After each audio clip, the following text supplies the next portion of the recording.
Recently पूरी country ने experience किया एक terrorist attack in Jammu and Kashmir. बहुत सारे लोग अभी भी क्लियर नहीं है ये अटैक अक्रॉस द एलओसी हुआ या डोमेस्टिकली इसको किसी ने प्लान किया। देखो, कश्मीरियों का लॉस तो इसमें सबसे ज़्यादा है। ठीक है, अगर कुछ लोगों ने हेल्प करी टेररिस्ट की टू प्लान द अटैक, पर मेजॉरिटी कश्मीरीज, उनकी जो अर्निंग थी फ्रॉम टूरिज्म वो तो पूरी तरह से यहाँ पर ख़त्म हो जाएगी। इंडिया रिटेलिएट करेगा। बहुत तरह की रिटेलिएशंस हमने शुरू करी, Indus water TT, visa reject, बहुत तरह की रिटेलिएशंस, पर जो मेजर मिलिट्री रिटेलिएशंस है उसके लिए अभी भी कंट्री वेट कर रहा है। तो हम यहाँ पर समझेंगे कि हिस्टोरिकली जो पाकिस्तान बेस्ड टेररिस्ट ऑर्गेनाइजेशंस थी, जिनको बैकिंग थी पाकिस्तानी गवर्नमेंट की, पाकिस्तानी मिलिट्री की, हिस्टोरिकली जब उन्होंने अटैक किया तो किस तरह से रिटेलिएट किया इंडिया ने। हम कारगिल, मुंबई, उरी, पुलवामा और अब पहलगाम, इन सबको यहाँ पर डिस्कस करेंगे। ठीक है, ठीक है। तो India versus Pakistan, a history of retaliation. Kargil war 1999, what happened in Uri, उसके बाद उरी में मतलब उरी अटैक्स के बाद सर्जिकल स्ट्राइक की गई। पुलवामा के बाद बालाकोट में एयर स्ट्राइक्स की गई। उसके बाद मुंबई अटैक्स के बाद हमने डिप्लोमेटिकली पाकिस्तान को पूरी तरह से एक ब्लॉकेड में डालने की कोशिश करी। हम ये सब समझेंगे। ठीक है, तो हिस्टोरिकली आपको पता है दो पाकिस्तान क्रिएट किए गए थे ब्रिटिशर्स के द्वारा, वेस्ट पाकिस्तान, ईस्ट पाकिस्तान। आज का जो ईस्ट पाकिस्तान ये बन चुका है बांग्लादेश। वहाँ पर हम एक अलग कहानी, एक अलग स्टोरी को डील कर रहे हैं। आज का west Pakistan is Pakistan which we know. कोशिश की गई पाकिस्तान या फिर वेस्ट पाकिस्तान के द्वारा कि जम्मू एंड कश्मीर प्रोविंस, जो अभी तक इंडिया का पार्ट नहीं बनी थी, इसको अपना पार्ट बना लिया जाए। जम्मू एंड कश्मीर जो प्रोविंस थी, हरी सिंह जो थे वो इंडिया से मदद मांगते, इंडिया को इंस्ट्रूमेंट ऑफ एसेशन साइन करके जम्मू एंड कश्मीर का पार्ट बना दिया जाता है। और उसके बाद हमें हैंडल करना पड़ता है उन पाकिस्तानी फोर्सेस के लोग को, लोकल्स को, जो जम्मू एंड कश्मीर में घुस चुके थे। इंडियन फोर्सेस उन सब पाकिस्तानी फोर्सेस के लोगों को पुश बैक करना शुरू करती है। और जब तक इस लाइन पे पहुंचती है जिसको बोलते हैं एलओसी, यूएन बीच में आ जाता है और एक सीज फायर डिक्लेयर कर देता है। यूएन के सीज फायर के बाद एक प्लेबिसाइड होना था, वोटिंग होनी थी कश्मीरियों के द्वारा कि इंडिया का पार्ट बनना है, पाकिस्तान का पार्ट बनना है या फिर इंडिपेंडेंट रहना है, जो आज तक भी नहीं हो पाई। और ये लाइन ऐसी की ऐसी रहेगी। पहले इसको सीज फायर लाइन बोलते थे। 1972 के सिमला एग्रीमेंट में इसका नाम पड़ गया लाइन ऑफ कंट्रोल, एलओसी, और इस पे फायरिंग वगैरह रोकी जाएगी। ये भी 1972 के सिमला एग्रीमेंट में बोला गया। ठीक है, तब से लाइन ऐसी है। मतलब जो इंडिया पाकिस्तान का बॉर्डर ना, फ्रॉम गुजरात, राजस्थान, पंजाब, ये एक इंटरनेशनल बॉर्डर है। दोनों इसको एक्सेप्ट करते हैं। रेड क्लिफ ने डिजाइन किया था। पर जो इंडिया पाकिस्तान का बॉर्डर है in Jammu and Kashmir, that is not international border, just a line. तो यहाँ पर आपको प्रॉपर फेंसिंग वगैरह नहीं देखने को मिलेगा, इसलिए यहाँ से इन्फिल्ट्रेशन और वेपन्स लेकर आना, ये सब चीज़ें बहुत ज़्यादा होती है। ठीक है, हिस्ट्री देखो तो भाई, मतलब इंडिया पाकिस्तान के बीच में 4 वॉर्स हो चुकी है। सबसे पहले तो शुरू हुई 1947, जिसको कश्मीर लिबरेशन वॉर भी बोलते हैं। फिर अगली थी 65, 62 में इंडिया की चाइना के साथ वॉर हुई थी। पाकिस्तान ने सोचा 65 में एकदम से इंडिया पे एक सरप्राइज अटैक करेंगे और हरा देंगे इंडिया को। बहुत बुरी तरह से पाकिस्तान हारा।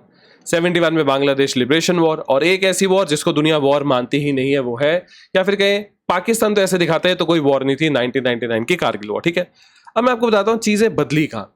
70s तक ना ये प्रॉपर फौज लेकर आते थे, प्रॉपर जैसे जंग होती वैसे जंग करते थे। पर 70s में आधा पाकिस्तान गंवाने के बाद डिसाइड किया जाता है the government of Pakistan Bhutto के द्वारा कि भाई अब ना हम इंडिया से डायरेक्टली नहीं लड़ेंगे। आपने वो सुना भी होगा कोर्ट की, ब्लीड इंडिया विद 1000 कट्स, बस वही चीज़। उसके बाद इन्होंने शुरू करी प्रॉक्सी वॉर, पार्लियामेंट पर अटैक करवा दिया, पठानकोट में अटैक करवा दिया, आप समझ। उसके बाद इन्होंने इस तरह से शुरू किया कि अटैक भी हो जाए, हम डैमेज भी कर दें, पर इंडिया ये ना कह सके कि पाकिस्तानी आर्मी या पाकिस्तानी गवर्नमेंट ने इस अटैक को करवाया।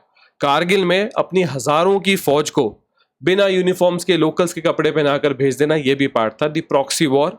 Pakistan is fighting against India from 1970। ठीक है, ये 72 में एग्जैक्टली शुरू हुआ।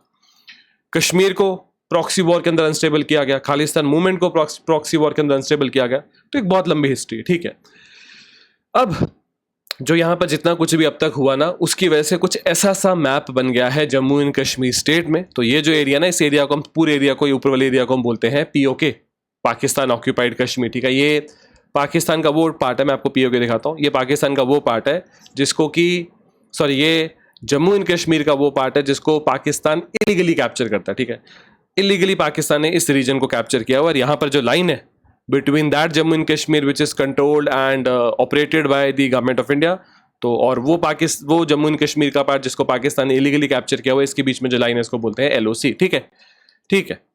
अब अटैक्स देखते हैं। तो अटैक हुआ 1999 कारगिल वॉर, इसको भी एक अटैक की तरह मानते हैं क्योंकि ये पूरे बॉर्डर पर नहीं लड़ी गई थी, यही थी। ठीक है। 2008 मुंबई अटैक्स, उरी जो कैंप है इंडियन आर्मी का, उस पर एक अटैक हुआ था। आप देख सकते हैं टेररिस्ट की डेड बॉडीज यहाँ पर पड़ी। पुलवामा अटैक, बहुत ही एक डेंजरस अटैक। ये वो अटैक था जिसको ऑन टीवी देखना, ऑन सोशल मीडिया देखने से इंडिया ने रियलाइज किया था एक्चुअल में how bad war is, how bad these attacks are. ठीक है। तो और अब पहलगाम। ठीक है। तो इन 5 इवेंट्स पे क्या रिस्पॉन्स था? Kargil war, Mumbai attacks, Uri camp attack, Pulwama CRPF के काफिले पे जो अटैक हुआ था, और जो पहलगाम में अटैक हुआ, हम सबको डिस्कस करेंगे। सबसे पहले कारगिल। तो कारगिल वॉर को तो हमने ऑपरेशन विजय, जो एक फुल फ्लेज, मतलब बाकी दुनिया माने या ना माने, हमने तो एक फुल फ्लेज वॉर छेड़ दी थी। और पूरे कारगिल रीजन में लाखों के Indian forces, Indian air force, army पूरी तरह से डिप्लॉयड थी, जिस पे आपने मूवी देखी LOC। और बोफोर गन्स, हमारे एयरक्राफ्ट्स, जितनी तरह की आर्टिलरीज थी, सब कुछ हमने यहाँ पर यूज़ किया और फुल फोर्स से फाइट किया। और कुछ डेज में ही अपने पूरे रीजन को वापस लिया। बाद में पाकिस्तान को एक्सेप्ट करना पड़ा कि हाँ, हम ही ने ये ऑपरेशन प्लान किया था। फिर वहाँ ब्लेम गेम शुरू होगी। मुशर्रफ कह रहा है कि भाई नवाज शरीफ ने करवाया, नवाज शरीफ कह रहा है मुशर्रफ ने करवाया। और सोचो, कारगिल वॉर में ठीक है, नुकसान दोनों तरफ से हुआ, हमने इस वॉर को जीत लिया, पर पाकिस्तान ने एक और प्राइस पता है क्या पे किया था? वहाँ पर डेमोक्रेटिक इलेक्टेड गवर्नमेंट ही खत्म होगी और मुशर्रफ बन गया डिक्टेटर, कि भाई आप मेरी गलती निकालोगे, इससे अच्छा मैं डिक्टेटर बन जाता। और इतने साल तक उसने पाकिस्तान को रूल किया। ठीक है। तो कारगिल को तो हमने लिटरली एक पूरी फुल फ्लेज वॉर के साथ हमने जवाब दिया। इसको आपने बहुत सारी मूवीज में, लक्ष्य मूवी, LOC, शेरशाह, बहुत सारी मूवीज में आपने देखा, ऑपरेशन विजय। ठीक है। फिर मुंबई अटैक्स, 2008 के मुंबई अटैक्स। इन अटैक्स में हमारी अप्रोच बड़ी अलग थी। इन अटैक्स के बाद ना हमने क्या किया, दुनिया भर के डिप्लोमेट्स मतलब एम्बेसी और हाई कमीशन के लोगों को बुलाया, उनसे मिले और पाकिस्तान को एक डिप्लोमेटिक ब्लॉकेड किया। आज अगर देखो, इंडिया की डिप्लोमेसी पाकिस्तान से बहुत बड़ी है। डिप्लोमेसी मतलब आप दुनिया भर में कितने कनेक्शंस रखते हो, आपकी कितनी बात सुनी जाती है। तो मुंबई असल में एक ऐसा इवेंट था जो 2008 26/11 के नाम से जाना जाता है, जिसको हमने जवाब दिया था विद द डिप्लोमेटिक ब्लॉकेड। ठीक है। तो कारगिल में a full fledged war, Mumbai attacks में a diplomatic blockade of Pakistan. Uri में आपको पता है, उरी अटैक्स जो कि बहुत ही क्लोज है उरी LOC के, उरी आर्मी कैंप पे जो अटैक हुआ, उसके बाद हमने क्या किया, उसके बाद हमने POK में, इस रीजन में की थी, या ऊपर वाले रीजन में की थी, सर्जिकल स्ट्राइक्स, जिसपे आपने मूवी देखी Uri the surgical strikes movie. ठीक है। तो उरी अटैक हुआ था in that area which is controlled and operated by the government of India, the forces of India। और वहाँ उरी में जो इंडियन आर्मी के कैंप पे अटैक हुआ था, उसके जवाब में हमने सर्जिकल स्ट्राइक्स की थी POK रीजन में। ठीक है। इस वाले रीजन में, यहाँ वाले रीजन में, POK वाले रीजन में। तो यहाँ हमने सर्जिकल स्ट्राइक्स की थी। ठीक है। तो सर्जिकल स्ट्राइक क्या होता है? देखो, जैसे सर्जरी होता है ना, कि शरीर में सिर्फ एक जगह कोई दिक्कत है, आप उसको कट करो, खत्म करो, बाकी सारी बॉडी ठीक है। तो जहां जहां हमें टेररिस्ट कैंप्स मिले थे, गिलगित के आसपास जहां जहां हमें टेररिस्ट कैंप्स मिले थे, उन टेररिस्ट कैंप्स को हमने पूरी तरह से यहाँ पर खत्म कर दिया था। ठीक है। आप बोलोगे कि भाई ये तो ऐसा लग रहा है कि इंडिया में सर्जिकल स्ट्राइक्स हुई थी। मैं आपको दिखाता हूँ। तो आप इस मैप के थ्रू भी देख सकते हो। तो इस रीजन में, जिसको हम बोलते हैं POK, इस रीजन में असल में सर्जिकल स्ट्राइक्स हमने करी थी in response of Uri attacks. तो उरी असल में, मैं आपको दिखाता हूँ, उरी आपको इंडिया में ही, मतलब वैसे तो ये POK भी सारा इंडिया है, पर अभी occupied, illegally occupied by Kashmir, by Pakistan है। तो उरी आपको देखने को मिलेगा बिल्कुल LOC के पास, यहाँ कहीं। ठीक है। और जो यहाँ पर अटैकर्स आए थे वो यहाँ कहीं से आए थे, तो उन अटैकर्स पे हमने सर्जिकल स्ट्राइक की थी। ठीक है। ठीक है। उसके बाद एक काफ़ी ख़राब अटैक हुआ था। CRPF का एक पूरा काफिला जा रहा था। कहाँ पर था वो? उस टाइम पे पुलवामा में था। और उस पूरे काफिले पे एक कार के थ्रू, जो मतलब पूरी एक्सप्लोसिव से भरी थी, वो हिट करती है और 3 बसेस को तो बहुत ही ज़्यादा डैमेज पहुंचता है, काफ़ी बड़े स्केल पे लॉस हुआ था। अब पुलवामा को हमने किस तरह से रिस्पॉन्स दिया था? अगर आप देखो, पुलवामा के बाद ना हमने एक सर्जिकल स्ट्राइक, मतलब काफ़ी लोगों को लग रहा था कि जिस तरह से हमने उरी में सर्जिकल स्ट्राइक करी है, पुलवामा के बाद भी हम एक सर्जिकल स्ट्राइक करेंगे। नहीं, पुलवामा के बाद हमने क्या किया था, हमने बालाकोट रीजन, जो आप देखो बालाकोट रीजन, अगर इंडिया और पाकिस्तान के बीच में जो जम्मू एंड कश्मीर है ये पूरा इंडिया का पार्ट होता, तो बालाकोट जस्ट इंटरनेशनल बॉर्डर पे आता। अभी तो आपको पता है इंटरनेशनल बॉर्डर अलग है। इंटरनेशनल बॉर्डर ये है, अच्छे से दिखाता हूं आपको। इंटरनेशनल बॉर्डर ये वाली लाइन है, ये वाली लाइन, और LOC ये वाली लाइन है, ठीक है। तो अगर जम्मू एंड कश्मीर को पूरा इंडियन फोर्सेस 1947-48 में UN की दखलंदाजी ना होती और इंडियन फोर्सेस पूरा कैप्चर कर लेती, तो आज इंडिया पाकिस्तान का बॉर्डर ये लाइन होती। तो उसके जस्ट बगल में है बालाकोट, जहां इंडियन एयरफोर्स के द्वारा प्रिसाइज बॉम्बिंग की गई थी। इसमें हमने मिराज 2000 को और सुखोईस को यूज किया था, ठीक है।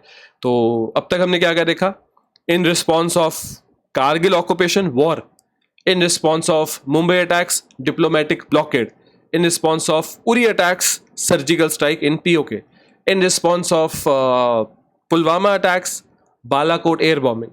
अब पहलगाम अटैक्स देखो। पहले तो आपको मैं बताऊं कि पहलगाम ना थोड़ा अंदर जाकर है, मतलब अगर हमारे पास एक मैप हो, पहलगाम ना इस एरिया में आता है, थोड़ा इस वाले रीजन में, ठीक है। काफ़ी दूर है फ्रॉम दी LOC पहलगाम, यहाँ पर कहीं आता है पहलगाम, ठीक है। यहाँ से अमरनाथ का भी रास्ता जाता है ऊपर को, ठीक है। तो अगर इन अटैक्स को हम देखें, पहलगाम अटैक्स को देखें, तो पहले तो ये LOC से बहुत दूर है, मतलब इनमें बहुत प्लानिंग लगी होगी, ऑफकोर्स लोकल सपोर्ट लगा होगा, पर जिन टेररिस्ट ने इन अटैक्स को कंडक्ट किया of course they were non nationals या नॉन कश्मीरीज, क्योंकि कश्मीरी इस तरह से अटैक नहीं करेगा जिससे टूरिज्म बंद हो जाए, ठीक है। हाँ, कोई लोकल सपोर्ट जरूर होगा। किस तरह से उन लोगों को मनाया गया, पैसा दिया गया, डर दिखाया गया, काफ़ी चीज़ें हो सकती है, ठीक है। अब वो अभी तक तो अननोन है, आगे जाके पता चलेगा। तो इन अटैक्स के बाद इंडिया क्या कर सकता है, देखो हम बहुत सारी चीज़ें कर सकते हैं, मतलब हमारे पास तो पूरी अपॉर्चुनिटी है, मैप है पाकिस्तान का, बहुत कुछ कर सकते किया जा सकता है, पर हमको ऐसे रिस्पॉन्स करना चाहिए जिससे ये चीज़ें रुक जाए। ऐसा नहीं कि हम चाहते बस ये लिस्ट बनी रहे, कारगिल हुआ, मुंबई हुआ, उरी हुआ, पुलवामा हुआ, पहलगाम हुआ, हम चाहेंगे ये लिस्ट खत्म हो जाए। कैसे किया जा सकता है, देखो आज के टाइम पे दुनिया में कोई भी कंट्री चलती है अपनी इकोनॉमिक्स से। पाकिस्तान की इकोनॉमिक्स बहुत बुरी है, हमको उसकी इकोनॉमिक्स को और पूरा एकदम से डेड कर देना चाहिए। इसलिए नहीं कि भाई हमको वो कंट्री पसंद नहीं, इसलिए ताकि वो ये चीज़ें रोके। जैसे हम इतनी बड़ी कंट्री अपने आप पे, इतनी बड़ी इकोनॉमी, इतनी बड़ी डिमांड है, अगर कोई कंट्री दुनिया में अभी भी पाकिस्तान को असिस्ट कर रही है, हेल्प कर रही है, हम उस कंट्री को बोलेंगे, थर्ड कंट्री को, कि इंडिया आपके साथ ट्रेड नहीं करेगा, यू आर नॉट वेलकम, आपके लिए इंडिया की मार्केट क्लोज है। इंडिया की मार्केट को दुनिया में कोई नहीं छोड़ना चाहेगा। आप ये चीज़ क्लियर कर दो कि अगर चाइना अभी भी पाकिस्तान को सपोर्ट करता है, इंडिया की मार्केट चाइना के लिए क्लोज है, चाइना अगले दिन ही डिसीजन बदलेगा 100%। तो एक तो ये किया जा सकता है। इंडस वाटर ट्रीटी को सस्पेंड कर देना, a very good decision. Pakistan आज भी बहुत सारे इंडियन प्रोडक्ट्स को थर्ड पार्टी कंट्री से मंगवाता है, UAE से, अफगानिस्तान में, उसको पूरी तरह से रोक देना चाहिए। फिर बार बार पाकिस्तान की पब्लिक को ये रियलाइज करवाना चाहिए कि अगर आपको ये नुकसान हो रहा है, आप इंडिया में वीज़ा लेकर नहीं आ पा रहे इंडस वाटर ट्रीटी, तो ये किसकी वजह से हो रहा है, आपकी गवर्नमेंट और आपकी आर्म फोर्सेस की वजह से। बहुत सारे लोग बोलते हैं कि पाकिस्तान में आर्मी क्यों ऐसा कराएगी, बहुत सिंपल आंसर है इसका, वेरी सिंपल आंसर। दुनिया में कंट्रीज के पास आर्मी है, पाकिस्तान में आर्मी के पास एक कंट्री है। पाकिस्तान की आर्मी कभी अपनी पावर लूज नहीं करना चाहती। अब वहाँ के लोग बोलते हैं इतनी बड़ी आर्मी, इतनी बड़ी बजट, क्या ज़रूरत है?